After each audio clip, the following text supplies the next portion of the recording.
Here's your chance to learn about the real person behind the public image. On this edition of One-on-One, we welcome a familiar voice.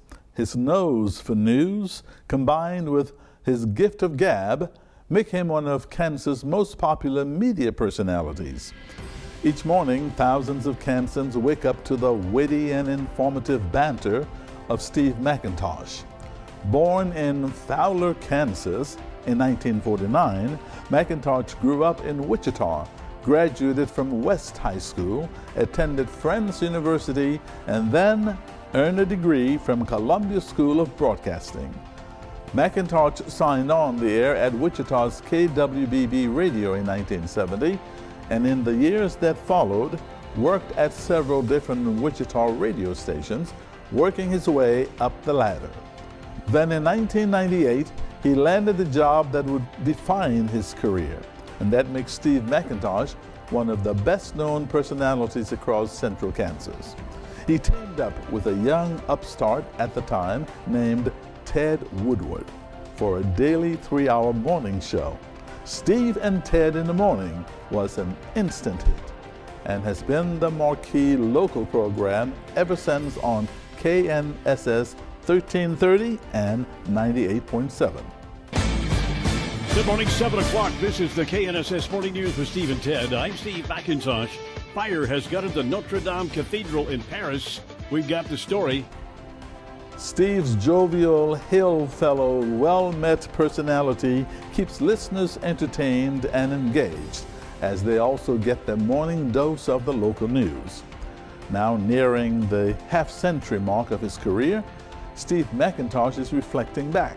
He's here to share some of his best memories, both on and off the air.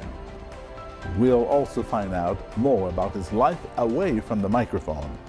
What are the joys and sorrows that have helped define him as a person?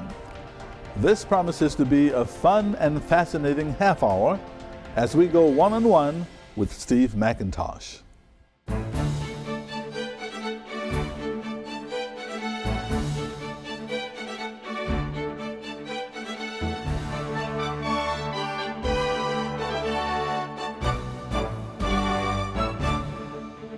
Hello and thanks for joining us. I'm Victor Hogstrom, and it's a delight to welcome popular Wichita radio star Steve McIntosh to the program.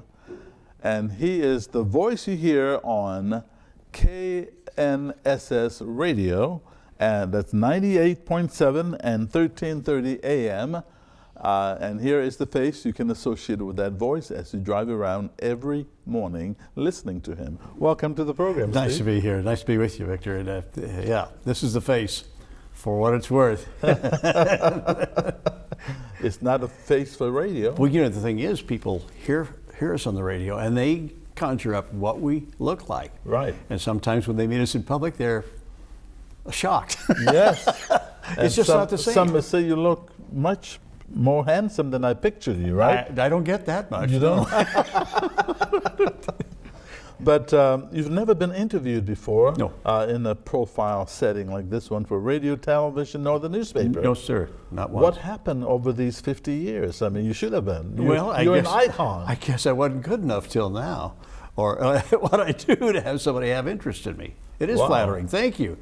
I've interviewed many, many people, but I've never been interviewed myself. When you interview people, what do you look for in them? Well, you look for, do they know what they're talking about? Do they have a command of the facts, the figures? I always ask for facts and figures. And are they real? You can tell real, you know, on the radio as well as TV. Are they real people? And some of them aren't, but that's all right. They still make a good interview, you know. So that's what I look for. That's about it, you know. But you know, you come across as a very good and matured, likable person. Are you always like that on the air and off the air? Not always, especially off the air. Not always off the air. I can be, well, I'm pretty even-tempered, but my wife and my kids can give you a couple of examples where as they say, I've lost it. But you know, not too many. I'm pretty even-tempered, I think. I'm a little impatient sometimes with people, but I'm not a good driver because I'm impatient with other drivers. I think I'm probably the best driver in town. We all say that, don't we? yeah. I think I'm the best, but you're the best. But you know, I try to be honest and nice to people. I like to query strangers. I'll go up to strangers and start a conversation, and sometimes they don't want anything to do with me. Other times they lock in and they're cool with that. But yeah, I'm pretty much. I would say I'm pretty much the same off the air as on the air. You were born in Fowler, Kansas. Fowler, Kansas. Yes. Tell us about the kind of kid you were growing up and those growing up days. You know, I was born at Fowler. My brother Mike was also born there. We lived at Meade. Are you familiar with all these big cities? Fowler's just up the street, but they had a hospital there. So anyway, we lived there. My dad worked for Standard Oil, so we lived in about 4 or 5 different places when I was growing up, including Dodge City, Kingman, Wichita, Meade, Newton, and I have 3 brothers. There were 4 of us. I'm the runt of the litter. I was the little one, the skinny one. So I'm the 3rd person. So whatever that middle child thing is, that's what I am. And just loved sports, and was able to do football, basketball, baseball. Loved sports. Loved. We hunted. We fished. We did all that stuff that kids do in Kansas, and just. Enjoyed but you finished up high school here in Wichita. Yeah, at Wichita West. And attended college, Friends University. Yep. And then you went on to Columbia School of Broadcasting. How did that happen? I knew you were going to ask about Columbia. That is good. Columbia School of Broadcasting. Then late night TV ads would come on. I was in my teens, and the guy would say, "You can be an announcer like me." Well, I wanted to be a sports announcer, but they came and said, you know, it's not affiliated with the Columbia Broadcasting System, and what it was a correspondence course. So they would send me these discs, records, and you would play them, and they would show you how to do things in that, and then you would make a tape recording of what they asked you to do, newscasts, commercials, that sort of thing. So you would learn how to enunciate. Then the guy would send it back. My coach, one of my teachers was Al Covaya, who was the voice of the San Diego Zoo. Oh. He's a great big voice, you know. Yeah. And he would help me with things like enunciation and projection, you know, the little things like that. And just learning how to read for broadcasting is tough. But yeah, it was a good course. It helped. So, Steve, how did you go about pursuing this dream of becoming a broadcaster? Well, what led to that? You had a degree from Friends University, and then you went on to take courses from Columbia School of Broadcasting. I did not have a degree. Let me correct you there. But you attended Friends? I attended it. Yes. But I'll tell you, I was out of work, and I thought, man, I'm going to go ahead and try for this radio thing. My older brother, made friends with a fellow named Little John, who was a program director of KFH FM, an underground station back in the 60s and 70s.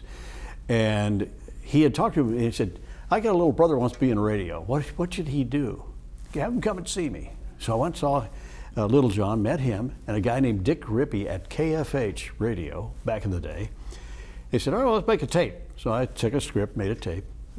Long story short, they didn't have anything, but they put me in touch with a guy at KWBB Radio named Chuck Schechner. And Chuck interviewed me, played a tape, said, well, I've got a guy going to the Navy in 2 weeks, and I got to have somebody. He says, but I'll let you know. Well, that wasn't good enough for me. I called him back about 3 or 4 times. And finally he broke down and said, okay, come on in, we'll hire you, give you a shot. And I don't know, frankly, I was not very good. I mean, I was green and I was pretty awful. But Chuck took a chance. What shift did you get? Oh, I was on the air from I did the news shift from 8 to noon. And then they had me doing some outside work, reporting stuff that I just learned on the fly. And with some good help from Chuck, I got a good start. So you took this very seriously. It was not a desire to become a ham. No. Serious career. Does anybody really desire to be a ham? Oh yes, some people do. Okay. Yes, I think so. Okay. But you pursue the radio career, and you've been in it now 50 years, about 50 years. Yes. What is your goal now as a broadcaster? I'd like to finish on my feet. Is that another so way to to do speak. it? Yeah, not to where I would like to have my last day on the air be as good as the last 25 years. Not to have any deterioration of skills, things like that. And this could happen. And I'd like to go out on my own terms. Okay, it's my time to leave. Instead of somebody saying, "Hey, it's your time to leave," go out on my own terms. And it'd be great if we went out with a top-rated radio show, and I could walk away. But I don't think about that very much. You're not planning to retire anytime No, soon? not for a while anyway. Do you find radio very easy, or is it very challenging? Well, it's easy and it's hard. I mean, it's easy to turn on the microphone when you know what you're going to do and do it. But the preparation is pretty tough, and you got to be there every day. There's there's a stress to it. People don't understand it. You go and do a 3 or 4 hour radio show, and you think, well, you're talking on a microphone. Not a big deal. But there is a level of stress, even after 50 years. Mm-hmm. You're there. I mean, you have to make sense. Yeah, there's a little pressure. So do you think of radio as an educational, informational, and entertainment medium of communication? Yeah, it's a very personal one, in that these people you were talking about, the listeners, and they listen to us, and we're like their friends in the car. I will do things on the radio that I think are just completely idiotic and dumb, and they're very trivial. Mm-hmm. And they'll do something really important and newsy, but the only thing they ever play back is the trivial and the dumb. The listeners say, "I really liked it when you talked about so and so, when your kid did this or that," and so it's like people don't have that contact like they used to with other people, and it's helped radio. I think we're blocking in there and making friends with people. What about the level of influence that you may have in this community? Have you tested it, or have you seen it? Level of influence, I don't even think about that. But you may not think about it. That's a good question, because I have people have told me from time to time, "We really appreciate what you do. I get up every morning. We listen to you every morning. You make my day." I had one person, I was doing something funny on the air years and years ago, and she called up and she said, "I was listening to you this morning, and I want to tell you," she says, "I'm struggling with cancer right now, and I haven't had a good laugh in a long time, and you guys helped me to have a," I'll tell you, when you hear something like that, you say, maybe this is okay to do something like this. Right. It's not so trivial to be a broadcaster. So I'd like for you to compare and contrast between broadcasting today and broadcasting, say, 50 years ago when you started. Would you consider that the golden days of radio? In many ways it was, because I got into radio in 1970, and the Beatles had come. The Beatles had come around in the mid '60s, and radio had rebirthed with the rock and roll music. And of course, then the country came on strong, revitalized after that. They were some golden days. We had, I don't know how many signals. We had 12 or 13 radio signals in the Wichita market, but they were owned by about 8 different people. Mm-hmm. Today you have 30 radio stations owned by 2 companies. Right. So you had mom and pop owners. When I was at KEYN, I would go after I got off the air, I would go into my office. And I could holler across the hall to my boss, the manager, 2 stations there, AM and FM. And I'd say, "Hey, Bob, let's go to lunch." "Oh, okay, Mac, let's go." And my owner is in Pennsylvania. And my owner has 150 radio stations. But in those days, I was sitting there right across the hall from the owner and the operator. So that's one of the big differences. Plus you have the fact that a lot of what we're doing today in radio is computerized. There's a lot of voice tracking, which means you can run a radio station with basically 2 air talents. Right. And in the old days, you'd have like 6, 7 jocks, 4 or 5 news people. You had a lot of on-air talent. So what does it do to today's students who are studying broadcasting, mass communications, wanting to be like you in the future? I'm hoping there are some things that'll open up, maybe on computers, podcasts and so forth, where we can get some of these younger people involved. I don't see a lot of involvement, frankly. We don't have anybody coming and knocking on our door saying, "Hey, I'd like to come and do what Steve and Ted do every morning." There are not many people out there. The kids don't seem to be that excited about it. I don't know how it is in TV. I would imagine there's a never-ending stream of young people who want to do that. But radio's a little different in that regard. We don't have a lot of people wanting to get in, and a lot of us are still recycling after 50 years, still doing the job, you know. So what would you describe, Steve, as the benefits of radio today versus television and versus yesteryears? You know, I've done a little TV, and frankly, I prefer radio, but I see TV can be fun too. It is fun. It is fun, yeah. I beg your pardon. But when it takes, if I want to do radio, I can just have myself and my producer there, or I can be by myself. I can turn on a microphone and start going right on the air. Whereas we do a show like this, there are several people around here, and this is not a high-intensity news show. I mean, it's one-on-one interview. Right. So it doesn't take as many people. And I don't know. It's fun. You're like a cowboy on the range on a horse, and you don't need a lot of people to help you out. What is the first thing you do when you get off the radio in the morning? When the show's over, I go in the other room and start the next shift. I have a couple 3 hours more of newscast once an hour that I have to do. I'll do some email, figure out who I'm going to have guests on my show. You know what that is? That takes a lot of planning and time and emails and phone calls. So I do some of that, and just more prep. You prep for the next show. Right. What are we going to do? What's next? You know. So tell us about your co-host. Ted. Yes. Ted Woodward. The interesting thing about our show is that, if I can do some self-promotion, is we've got two guys who basically grew up mostly in Wichita. In fact, he has always been in Wichita. Went to school here. And we know a lot about the history of our city. So we are Wichitans. When you hear us on the radio, we are Wichita. So we bring up a lot of memories and bring up a lot of ourselves. Ted is a very talented guy, terrific tenor voice, graduate of Notre Dame, where he was a drama major. He does stage work here in town. The annual Gridiron Show is what he's really noted for. He does all kinds of stage work. And basically, he does some PA announcing. I don't know how he has time to do all that stuff, except that he's single, and so. Yeah. But he's a terrific guy. We've worked together since 1998.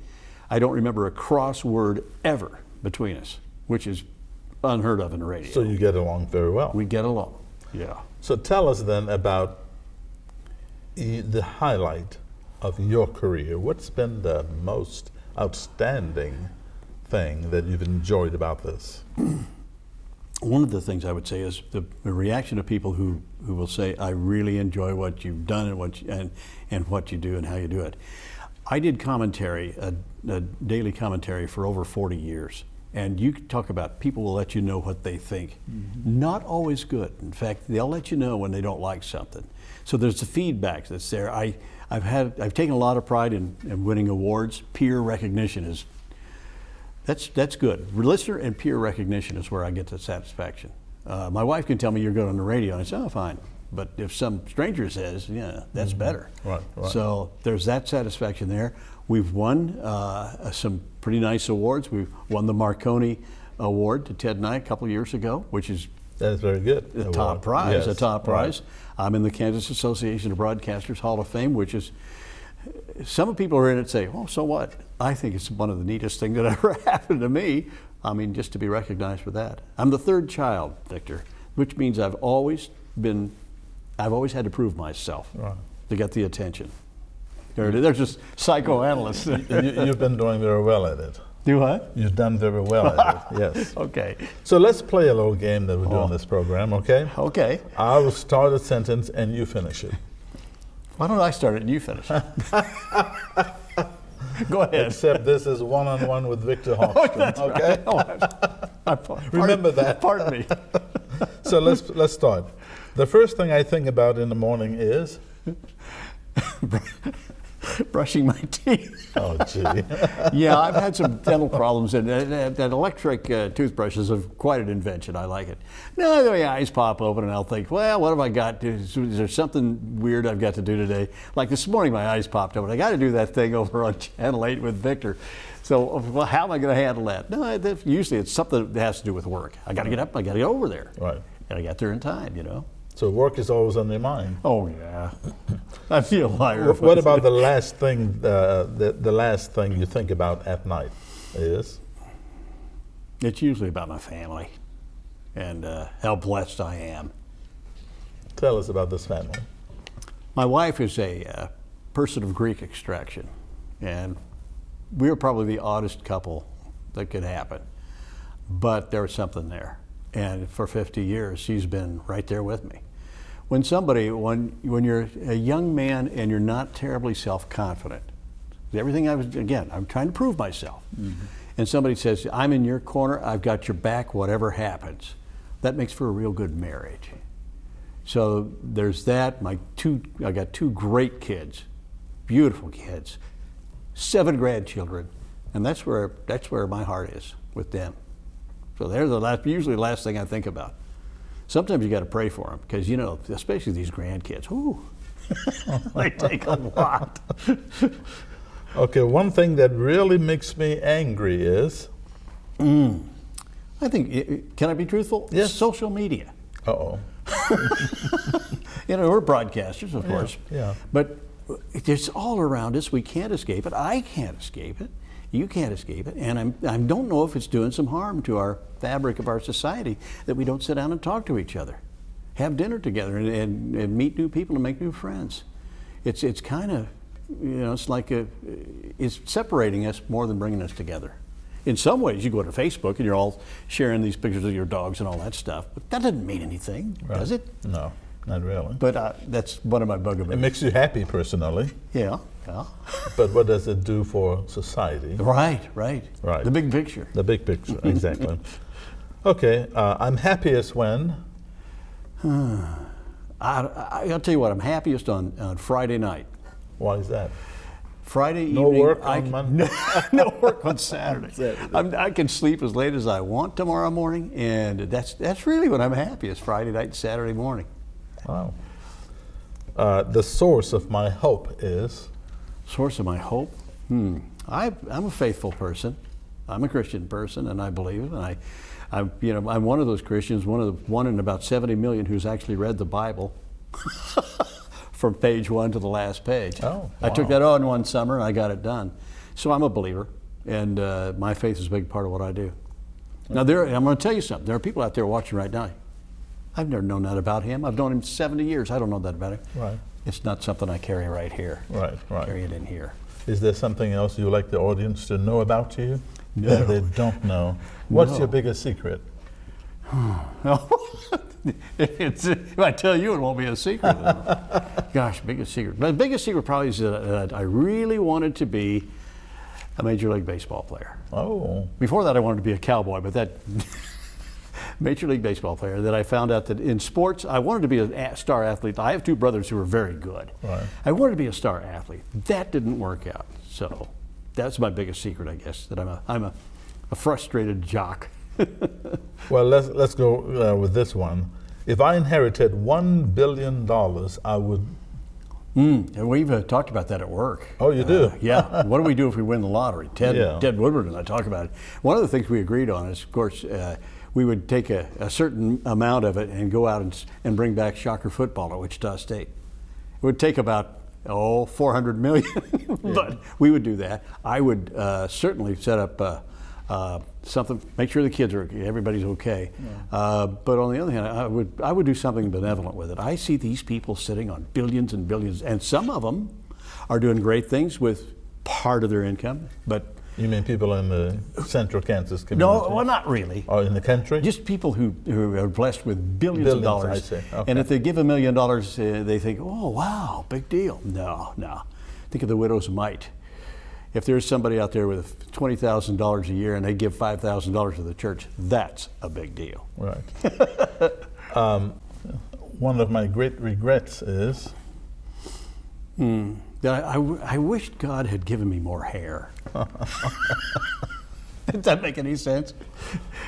What happened to your hair, Steve? Well, I don't, it went, yeah. But no, regrets? No, I don't have any regrets. I don't think you get to our age, my age, and if you have regrets, you better figure out what they were, solve them in your own mind, get at peace with others, get at peace with your Maker, and then you don't have any regrets anymore. One thing I would change about myself is, and that's the last one, More hair. you can always wear a toupee. I have done that, and I don't like that. But what was it? What would I change? Yeah. I can't think of anything. So you're happy with the way your life has gone thus far? Oh yeah, I'm very pleased. I think No regrets? No regrets. I've been very lucky. No redos?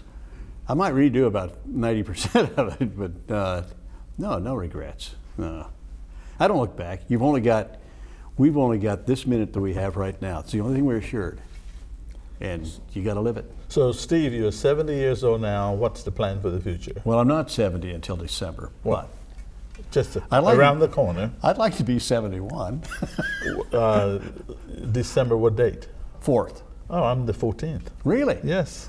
Sagittarian. Okay. Yes. Yeah. Okay. So send us cards, okay? No, you can't take money. No, not money. Well, you get the pledge drive. Yeah, that's There you for go. the station. So what can we expect from you after you've turned 70? Well, yeah, I would like to keep doing something. Maybe a little part-time on the radio or something like that. But you're energetic and full of life. Yeah, so who knows? You know, if I get a second wind and I can have the energy, I can go another 5 or 10 years, but I don't think my boss wants me to do that. Because frankly, around the radio station, they get a little tired of me now and then. No. They want me to go home. You make money for them. Well, I hope so. You know you do. You know. You're the personality. No. And congratulations. Well, when you get old, as long as I have the personality, I have the energy, I'll keep doing it, okay? Okay. We look forward to hearing you for many more years on the radio. Thank you. Now, where did you start? No, I'm going to. No. Steve McIntosh. Thanks, Victor. It's been great. Radio personality, grandfather, husband, and community influencer. Thank you so much for joining us. My pleasure. And thank you for watching this edition of One on One. Please send us an email if you have a question or comment about the program. It's oneonone@kpts.org. That's the address. So until next time, I'm Victor Hogstrom, and I'll see you again soon for another in-depth discussion that reveals the person behind the persona. Take care.